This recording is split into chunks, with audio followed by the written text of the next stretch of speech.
boleh saja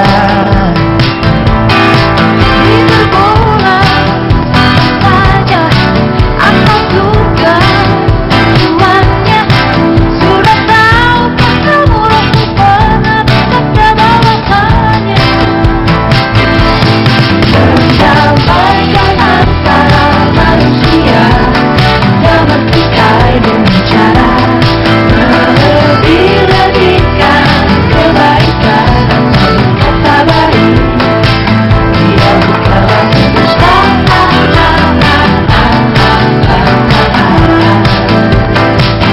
Dia bukanlah kedustaan.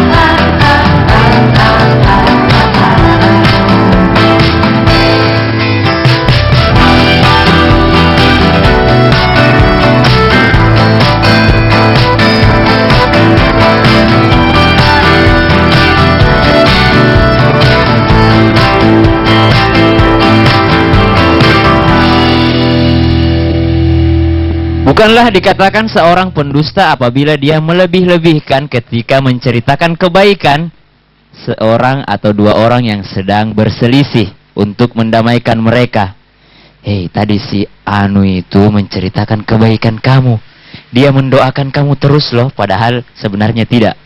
Tapi kalau sholat Jumat kan didoakan, semua orang muslim kan didoakan, itu sama saja. Nah, kita mengatakan dia sering mendoakan kamu, berdamailah dengannya. Untuk mendamaikan orang lain, boleh berbohong.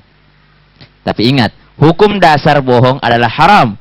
Allah katakan di dalam Al-Quran, Ya ayyuhalladzina amanu attaqullah wa kunu ma'as sadiqin. Hai orang-orang yang beriman, bertakwalah kepada Allah dan jadilah kalian orang-orang yang jujur. Perintah jujur artinya otomatis ini adalah ayat tentang larangan berdusta. Akan tetapi ada pengecualian dari Rasulullah, yaitu dalam hal apa? Dalam hal mendamaikan orang yang sedang bertengkar. Dalam hal apa? Dalam hal saling memuji untuk memupuk cinta dalam rumah tangga. Boleh berbohong. Dan dalam peperangan. Masya Allah, tadi dijelaskan tuh. Muttafaqun alaih, dalam dinyanyikan oleh Nas. Betul. Jadi ada beberapa hal yang diperbolehkan dalam berbohong. Tadi contohnya untuk mendamaikan, untuk melanggengkan rumah tangga biar harmonis. Tadi apa lagi Ustaz Syam? Dalam peperangan. Dalam peperangan, strategi politik itu. Betul. Makanya politik itu kadang-kala ada kebohongan di dalamnya karena memang politik. Iya. Ada dusta di situ. Kalau perang aku lagi bener-beneran, dipolitikin tuh gitu kan. kalau perang bener-bener ngasih tahu strategi ke musuh, gampang boleh. dilawannya nantinya, bahaya. Nauzubillah summa nauzubillah Ada nih. sesuatu yang dirahasiakan Betul. juga. Untuk jamaah yang di rumah, kembali lagi di Islam Itu Indah dengan tema kita hari ini masih anaknya drama banget. Nah, sekarang kita masuk ke segmen mengenal Islam. Pada hari ini kita akan membahas tentang tayamum. Ibu-ibu sering mendengar kata tayamum, Ibu ya? Sering melakukan tayamum nggak, Bu? Ada yang pernah melakukan tayamum? Angkat tangan. Ah, nggak terlalu banyak juga. Angkat tangan yang pernah melakukan tayamum. Nah tuh, Masya Allah, nggak terlalu banyak ya, kurang lebih cuma hanya 30% dari yang ada di studio. Sekarang gini, Ustadz Syam terlebih dahulu mungkin lebih menjelaskan lagi sebenarnya dengan arti tayamum ini dan bagaimana persyaratannya. Silakan, Ustadz Syam. Tayamum adalah salah satu rukhsah di dalam agama Islam. Apa itu rukhsah, Ibu? Keringanan, salah satu cara. Jadi Islam itu mempunyai beberapa keringanan, tapi jangan diringan-ringankan. Islam itu mudah, Islam itu indah, tapi jangan dimudah-mudahkan, ya. Nah, ini salah satu rukhsah atau keringanan dalam Islam. Dalam surah Al-Maidah Allah katakan, wa in kuntum marudha, kalau kalian sakit, au ala safarin, atau dalam perjalanan, au ala safarin au jaa ahadum minkum minal ghaiti aw lamastumun nisa, falam tajidu ma'an, kalian tidak mendapatkan air nih dalam perjalanan. Satu, dimudahkan, boleh tayamum di atas pesawat misalnya. Airnya terbatas, perjalanan umrah jauh 9 jam. Kita mau cari wudhu di mana? Kita boleh bertayamum karena tidak ada air. Fatayammamu sa'idan, atau mardo atau sakit. Sakit yang bagaimana? Sakit apa, Bu, misalnya? Sakit gigi? Cacar. Cacar misalnya, yang kalau disentuh air maka tambah parah penyakitnya, itu boleh dengan bertayamum. Ini sakit. Atau ini syaratnya adalah sudah masuk waktu sholat. Syarat tayamum sudah masuk waktu sholat.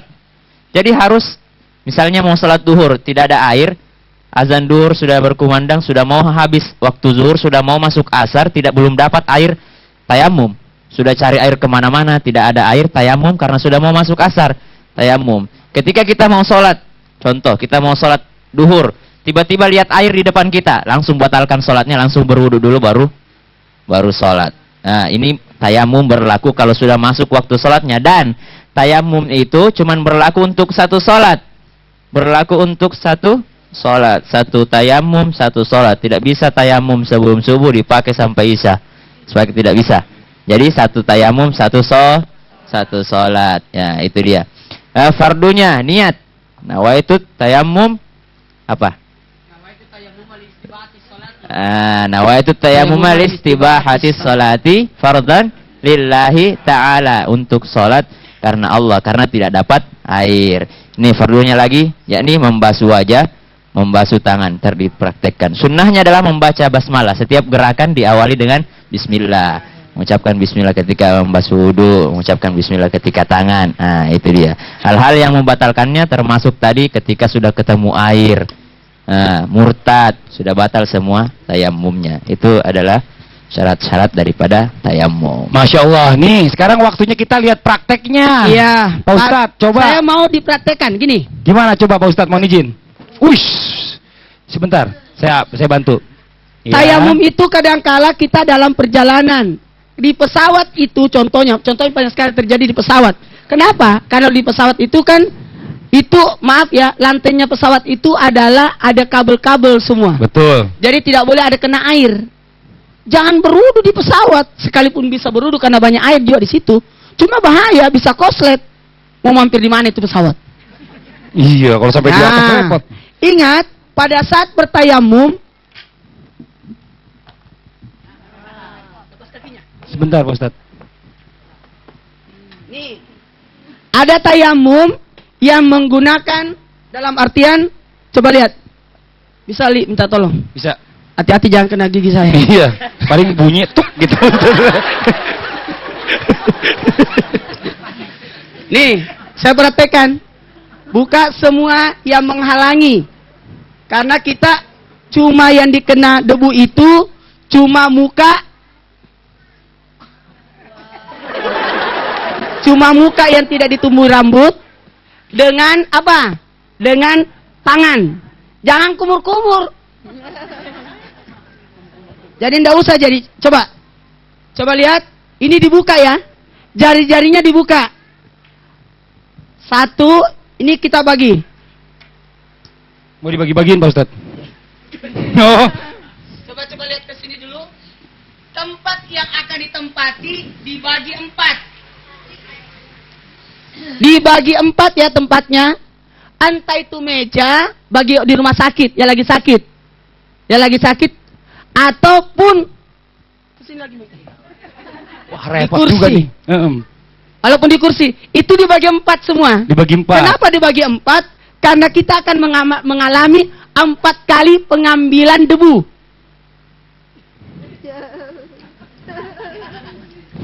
Sebentar, awas. Ini praktek yang paling saya suka. Merepotkan teman. Banyak orang. Jadi coba lihat, dibuka dulu. Ya. 1.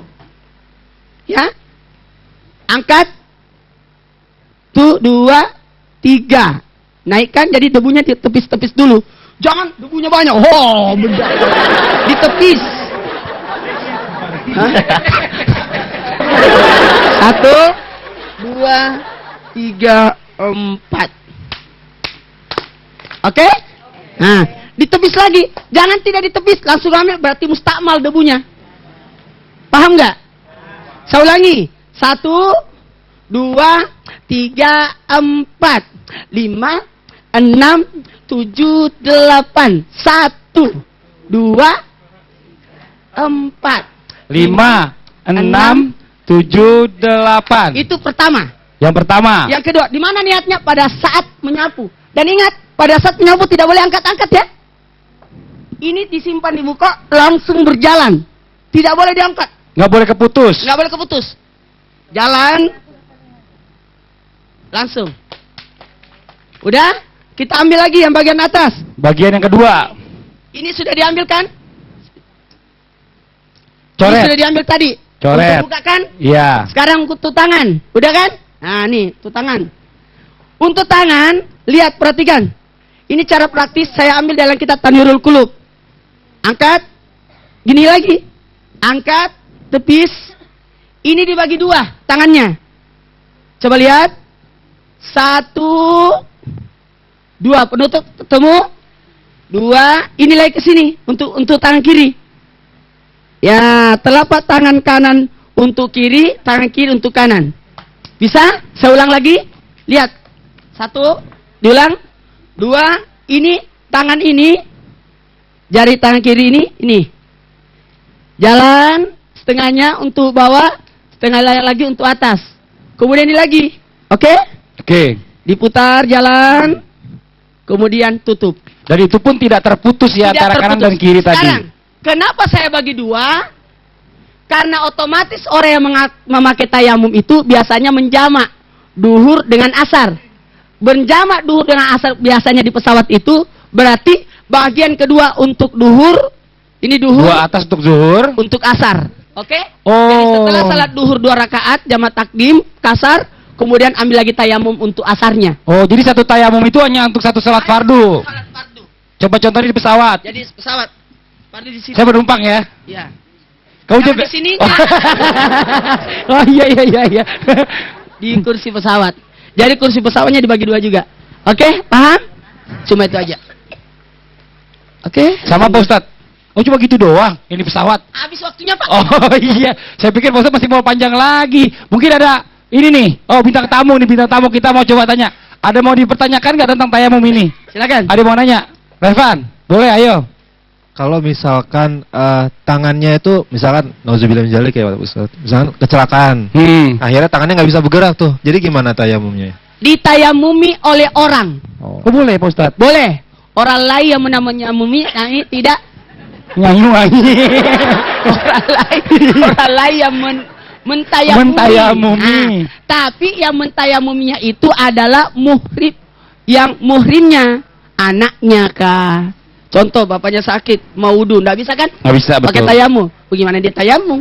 Maka ditayamumi oleh orang lain. Oh gitu. Bisa. Jelas ya Pak Bagus ya. pertanyaannya. Mungkin istrinya dia mau nanya, Baby jelas ya? Ada mau tanya? Oh dia mau nanya juga, boleh Cepat boleh. nih, pesawatnya udah berangkat. Ntar dulu. Kalau pesawatnya misalnya habis. kita tayamumnya buat, kalau ini kan karena Ya, Di ini. perjalanan. karena digabung ya. Menjamak. Ya. Kalau Menjamak. misalnya yang buat, misalnya Zuhur doang. gitu. Kalau nggak Boleh. subuh aja. Sekali gitu. aja. Sekali aja. Sekali aja. Oh, iya. Contoh subuh. Subuh tidak ada temannya. Jadi kalau subuh ya subuh aja. Subuh aja.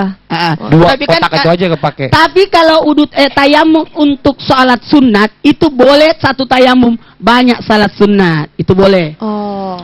Nah kita akan segera kembali lagi, jangan kemana-mana, tetap di Islam itu Indah. Jamaah. Oh jamaah.